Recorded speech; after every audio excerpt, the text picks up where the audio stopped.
Sana lumaki siya na mabait, gano'n. Ay, ano ba yan? Wala na ako masabi. Tiyak agad ako.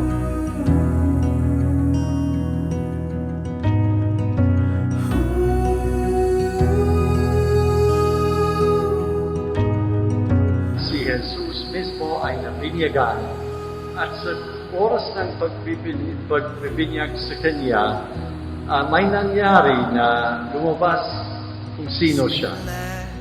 Buksan ng langit at may isang tinig na nagsabi, sumagot sa katanungan na yan, ito ang minamahal kong anak na lubos kong kinalulugdan.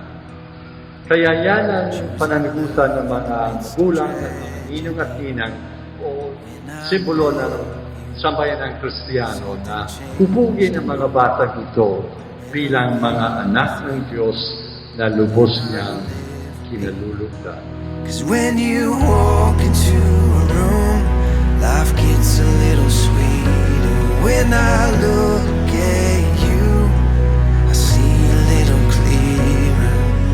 Through the years and every change, we'll put up a fight. 'Cause you're my love, my everything.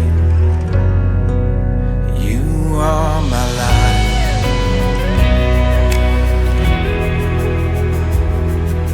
Hi Ellie! Kung mapapanood mo to soon at maintindihan mo yung sinasabi namin ng mami mo dito sa video na to, sobra ka naming iingatan at aalagaan.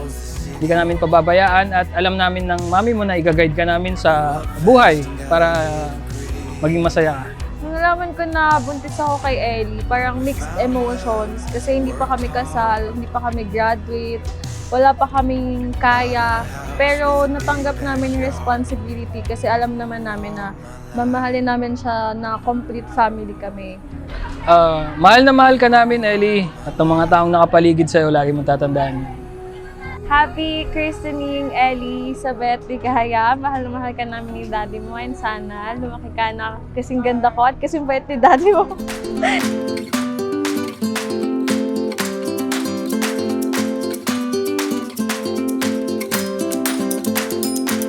Since you're just 2 months old, of course, we're hoping someday na just be a good person, just like your mom, other relatives, and yung mga parents mo. Study hard, have a good faith, and believe in God. Just always remember na nandito lang kami sa iyo. Lagi ka sanang malusog at walang anumang karamdaman sa mga araw-araw na daraan.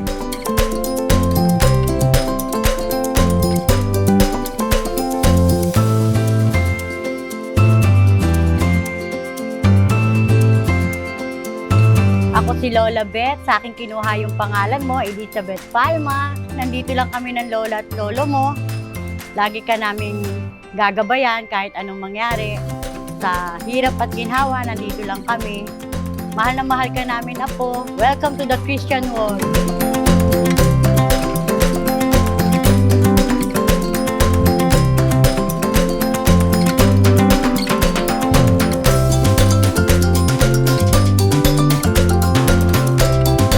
Hi, Ellie.